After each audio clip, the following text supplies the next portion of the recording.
So guys, welcome back. This is Val from Dreamlight. In today's quick video, I'm going to show you how to control the fade-off effect of our beloved spotlights. Now, before I do that, right now we have a campaign and I'm giving away a mini course for DAZ Studio.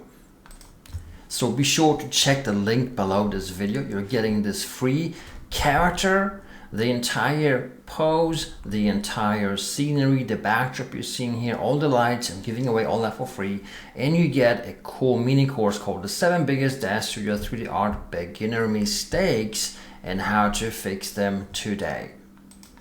So check that out, and back to our scene. I've got a few bunch of lights here. This is Stonemason's Ministry. It's an older scene. Frankly, it's nearly 2 decades old. I think it's 18 or 17 years old, this scenery, and I still love it and I still use it. It's slightly modified here for my scene here, and I've got a bunch of lights, one of which is the spotlight, right? If I turn it off, you can see that it has a specific function in our scene. So the thing is, if you click on your spotlight and go to parameters, there is no way of controlling the fade off. Right? The fade off means how quickly the light decays and becomes kind of dark or nothing, right?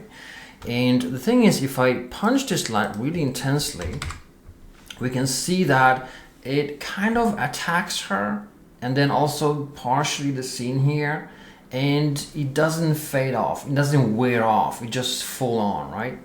So how do we control that? Well, we do that by distance, and we do that with something called relative distance. Let me explain how this works. So let me move that light closer to my character. Let's get really close to her, like so. Kind of like, seriously, that's right in your face, right? That's what we want here.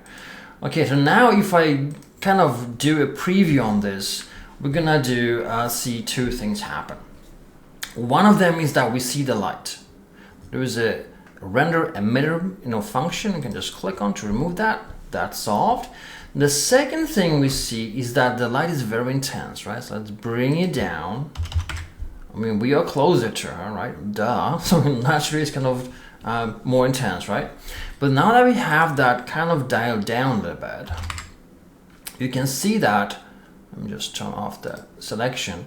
You can see that she receives more light than the beam here on the wall, the metal thingy here on the wall, right? It's kind of like half. Why is that? Well, because right now the light is adjusted for her intensity, right? And the distance towards her is very short, and then it's like twice the distance towards the beam, or maybe even 3 times, right? So naturally the beam now receives less light. So this is kind of like a cool trick, right? You bring the light closer to your item, dial it down, and then you see that the beam naturally receives less light. All right, let me undo that. Let's get back to our original position. And the thing is, we can use this vice versa. Why will we do that vice versa? Well, sometimes you want the light to not only hit your character, but also cast some cool shadows, right? And for that, you need a really long span and life of that light before it wears off. So let's do vice versa. Let's click on the light. Let's change the texture here. I'm gonna just move the light really far away, like ridiculously far away from my character, and just do a quick position here. Let me just exaggerate a little bit here, right? Right click. Remember, you have different functions here. Left click orbits around your light, left click pans, right? And same for these. You can zoom in and out, or move in and out, or zoom in and out depending on which you're clicking on. That, my friend, is kind of far away, right? So I'm gonna dial down the spread angle, so we're still hitting roughly what we want here. But now, because the light is so far away, let me just see. what's going on here. Because the light is so far away,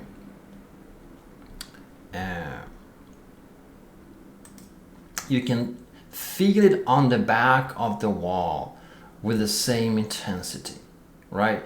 Now we have kind of messed up the direction. I mean, the key light, the frontal light should be at an angle which is kind of more straight towards her right now. But just to prove the point, we are hitting her and the wall behind her with the same intensity. Plus we are seeing the shadow here all the way, right? So let me just adjust the light slightly so we can just have it function a little bit differently, so we can sense the shadow.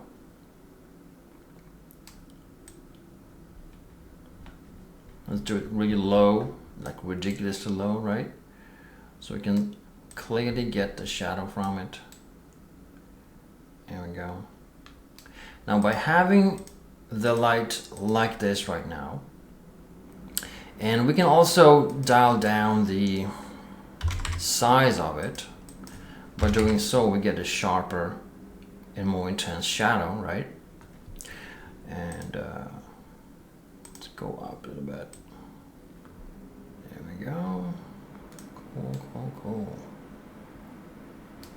There we go. So now we are even sensing the shadow from that light, right? We sense the shadow here on the wall. We can make that really ridiculously sharp if we turn off the geometry, right? You can see the shadow right about here from that light. So it's hitting not just her, it's hitting also the wall behind her. And that's how we control fade off and also how we can use it. And now you're back to where we started, roughly about here, right?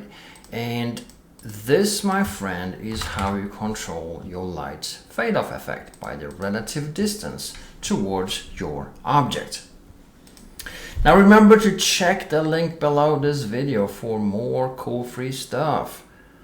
As I mentioned, I'm giving away a free mini course right now called the 7 Biggest DAZ Studio 3D Art Beginner Mistakes and How to Fix Them Today. And I'm also giving away this gorgeous character, which by the way is the same you see here. It's the same character. I'm giving away her completely for free, plus the HDR backdrop and all the scene, complete scene file, plus renders and even Photoshop files, lesson files, right? So be sure to check that out and grab it for free while it's still there. So guys, thank you so much for watching. I hope this was useful. Keep on having fun and I'll see you soon again.